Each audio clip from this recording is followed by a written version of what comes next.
You've tuned in to Books, Business, and Beyond, the show that teaches you how to maximize your income from your book to create the lifestyle you want. Now here's your host, the book ninja who loves dark chocolate and piles of sand between her toes, Kristen Eckstein, and her partner in success, Shelley Hitz.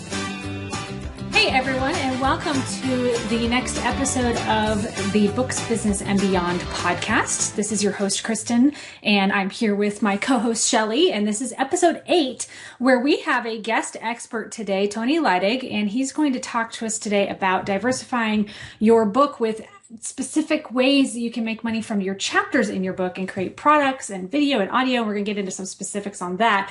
But let me tell you a little bit about Tony. I personally met him 4 years ago. And it was at Bob the Teacher's Simple 2 event, I believe it was. And I knew instantly that he was a smart guy. And he's been a book designer, cover designer for years, has a lot of experience in teaching. I think you've got, 400 products now, Tony? A lot of them having to do with books and publishing. So we have a gem of an expert here, and we're going to pick his brain on different ways that you can actually make real solid cash from the basis of your book and using that as a foundation to make extra money off the back end. So welcome, Tony. We're really excited and happy to have you here today. Thanks. I'm happy to be here. Yes, welcome, Tony. I'm so excited to have you. I just recently met you at NAMS and just loved your keynote, and I'm just so excited for what you're going to share. Yes, it's awesome. So let's launch into some of this stuff. Tell us a little bit about your background. I hinted that you're kind of an expert, and anyone who already knows your name knows that you are definitely an expert. So tell us a little bit about that, and then let's just start brainstorming. Sure. Well, my official background in business is in both photography and in publishing. I worked as a book designer for over 20 years in the publishing industry. And so because of that, it really gave me some unique insights into not only design, but into cool things that you can do with your books, of course. And also as a photographer, of course, from an image perspective, it just fit in very nicely with the design aspect, because obviously you need photographs for book covers and those kinds of things. And so over the last several years, I've really leveraged that knowledge and the skills that I developed in doing my design to help people and empower people to be able to not just create better looking books and those kinds of things, but to also be able to leverage their books far beyond what they just have as a book. Which is really awesome because you have a lot of experience with creating products, and creating those products from books is ideal, because that, the books already set authors up as an expert in their niche. And what better way to solidify that expertise than with some back-end products you can sell as well. So tell us a little bit how you would go about taking a book and creating products from it. Well, I think about product creation a bit differently than a lot of people do. And authors especially, whenever they write a book, very often it's their baby, it's their thing, and it's like the end goal. And very often I just encounter authors on a regular basis that see their book as that it's the end goal. Wow, finally I'm done. I don't look at books that way at all. Books are a tool. They're a tool for exposure, they're a tool for marketing, they're a tool for branding, they're a tool for any number of things, but they're also the foundation for creating additional products. I mean, what would you rather choose, having one product to sell, which is your book, that you're going to sell for $10 to $15, even less if it's on Kindle, or to be able to leverage that exact same material and create products that you can sell at a much higher price point, like maybe $47 or $97 or even much higher. And so that's how I think of all content, but especially books, because think about this. If you have a book and you're very familiar with your content, whenever we're writing our books, of course, books are made of paragraphs and chapters and all of those types of necessary structures. If you go down through your paragraphs and pull out just the sentences that really communicate the essence of the paragraph, and then take those sentences and turn them into bullet points in a PowerPoint presentation, now all of a sudden your book chapter by chapter starts turning into presentations that can be taught live as webinars, that can be taught from the stage. And so now we're moving from just having a book, 160 pages or whatever of important information, and literally transforming that into a course, a video series, live speeches from the stage, whatever the case may be. And video, because it's expected in this day and age, is much more powerful than just having a book. I mean, imagine the power of having your book, but then taking people from the book to a video series that whether you teach it live or pre-record it, because I don't know about you girls, but for me, once I have the jumping off point in a teaching situation, like in a webinar scenario where I read a sentence, say, from one of my books, then I'm going to elaborate on that sentence. And more times than not, once you get into that flow and the synergy of it all, new ideas may come to mind, or you'll be able to go into more details or more in depth or whatever the case may be. So it's not like just an exact copy of the book and you're just reading it to a screen, but much more so, it gives you the ability to add value.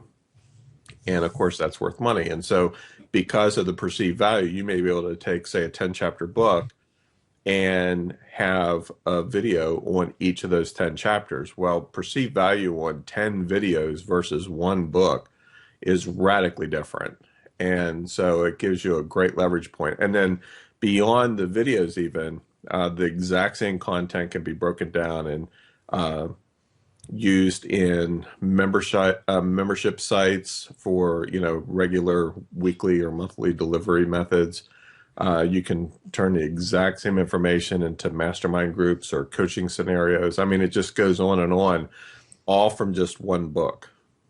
And it's awesome. I just wrote down 7 things that you said we could take that one piece of content, the book, and I'm all about repurposing. I know Kristen is too.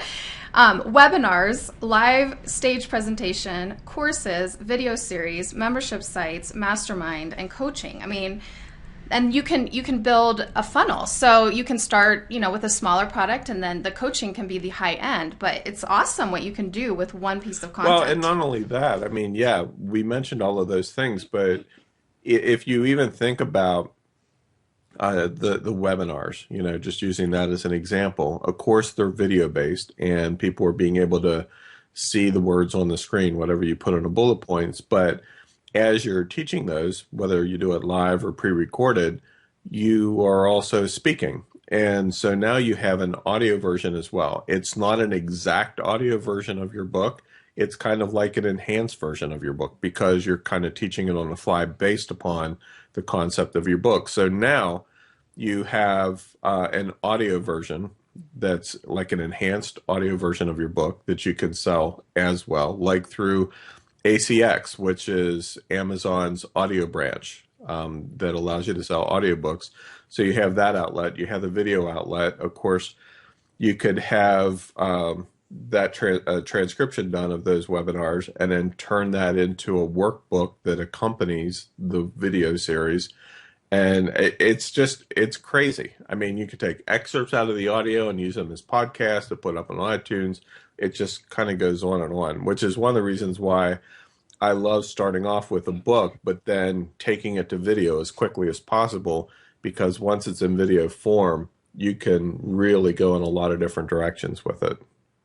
Yeah, that's awesome. I now have that list up to 10 different things. And so, for authors, that may seem kind of overwhelming, like as far as, starting from their book and then having all of these different options. If somebody just has a book and doesn't have anything else yet, what would you recommend their very next step be?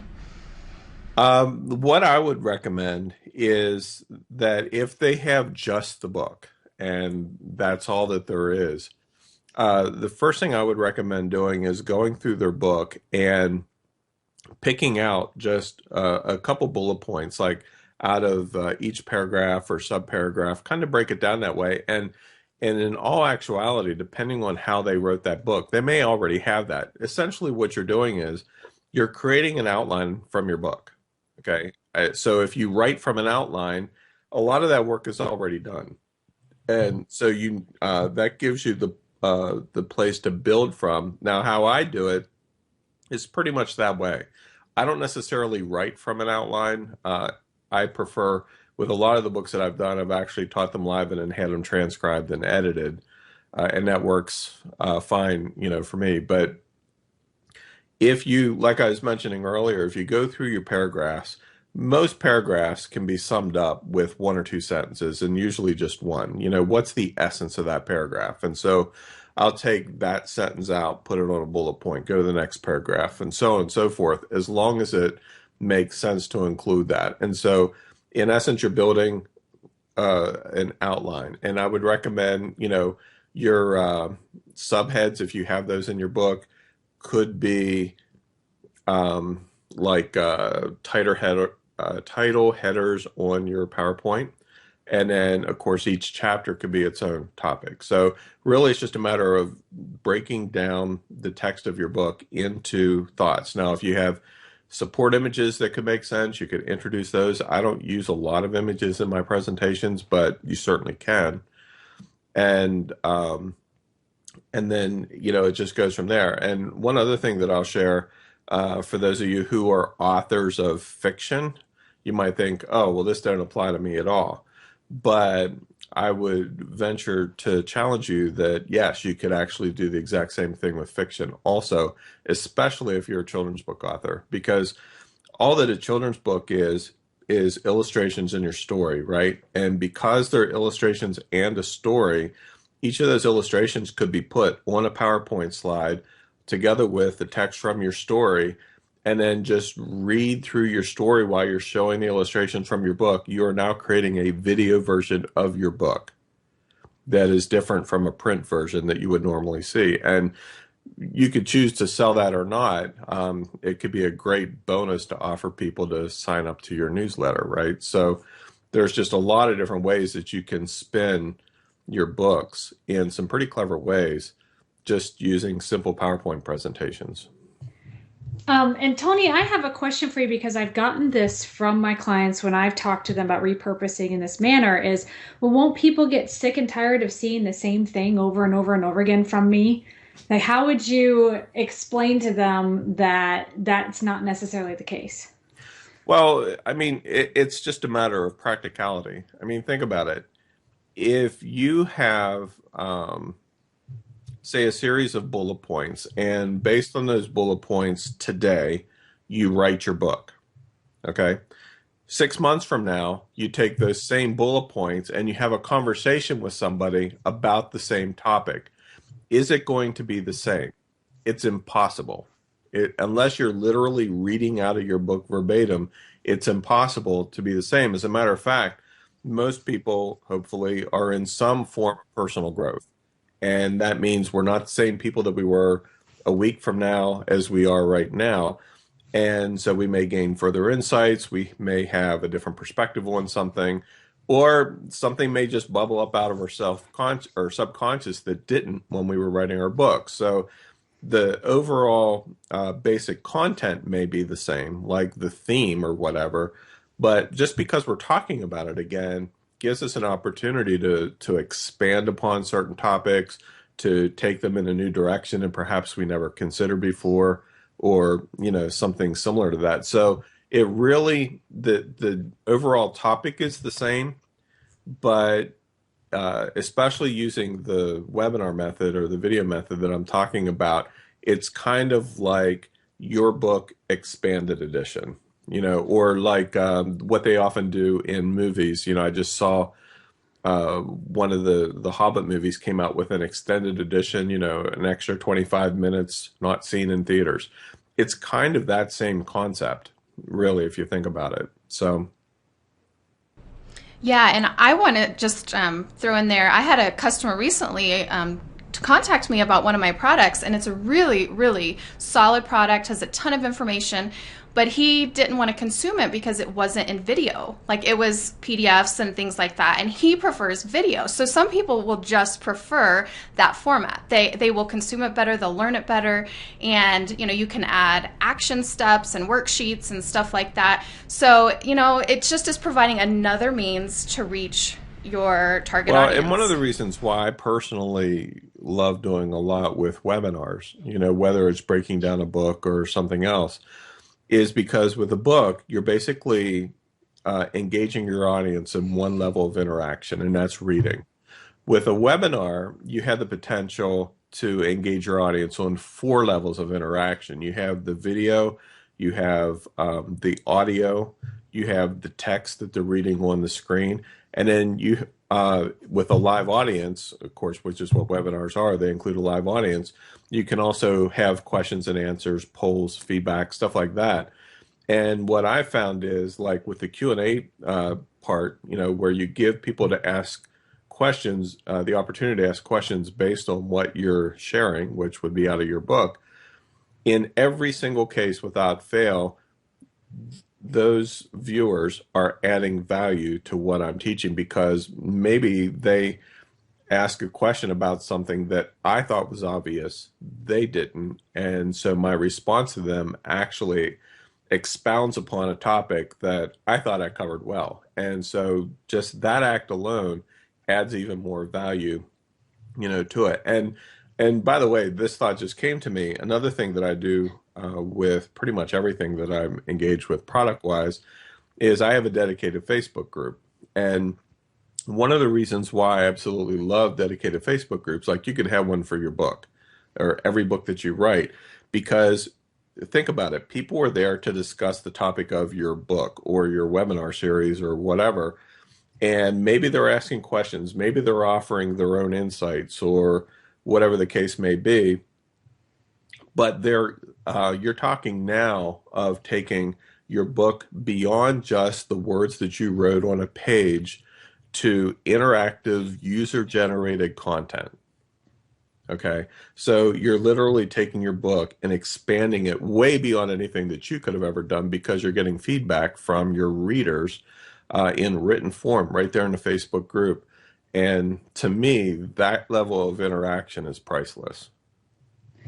Absolutely. As one that's a big fan of Facebook groups myself, I have one for my challenge, one for my mastermind group. And I will tell you, the challengers now teach themselves, and I'm learning from them. And I'm like, oh man, that'd be great to put in my next book.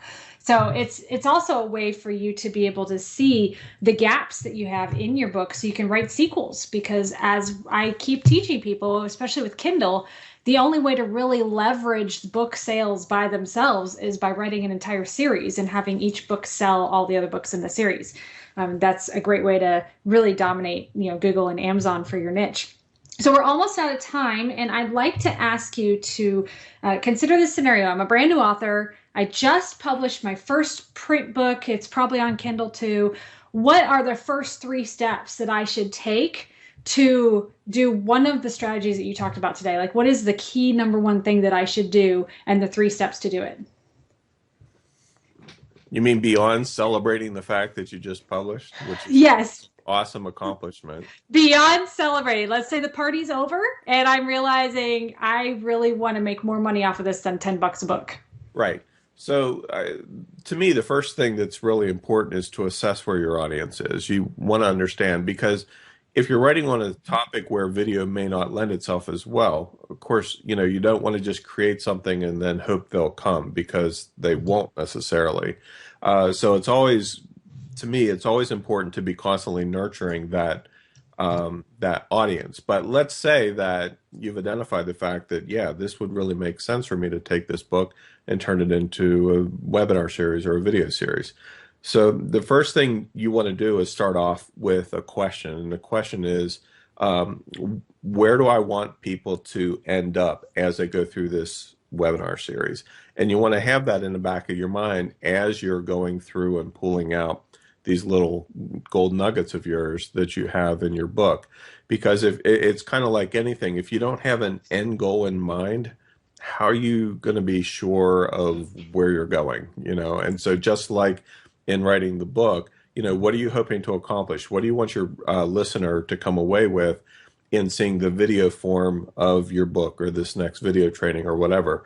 And that'll help guide you. So start off with an end goal, like a why, and then break down your book into those nuggets. Look for the best, juiciest stuff that you can use as discussion points and launching pads for creating this video series, and then build out the presentation, PowerPoint or Keynote, whatever you prefer, and then just start building those presentations. Doesn't have to be anything fancy. You can use a white screen with bullet points. If you want to, add some design or color or whatever, that's up to you. I found personally that even though I'm a designer and I like using design, I found personally that it doesn't necessarily add additional value. People are just interested in hearing you talk. So those would be the first 3 steps. And then, of course, once your presentation is done, then you're ready to take the next step, which is either create videos or webinars or teach it live or whatever the case may be. Awesome. Thank you so much for being here today, Tony. I'm sure that our listeners have taken many notes. I know Shelley's already got a notepad full of notes. And we look forward to having all of you come back next week, where, speaking of Tony being a great cover designer for the past 20 years, we're going to be talking about how to make your book cover sell more books. So thank you again, Tony, for being here today with us. And if you want to find out more about Tony and continue to learn from him, you can go to booksbusinessandbeyond.com/expert media show. And he does a free webinar every week and gives tons and tons of value. So definitely go and check it out. All right. Thanks again, Tony, for being here with us today. Yep, you're both very welcome. You've been listening to Books, Business, and Beyond, the show that teaches you how to maximize your income from your book to create the lifestyle you want. Visit your host, Kristen the Book Ninja Eckstein, and her partner in success, Shelley Hitz, at booksbusinessandbeyond.com and grab your free gift today. Tune in next time for more ways to diversify your income beyond the book, and don't miss a single episode. Subscribe to this podcast on iTunes.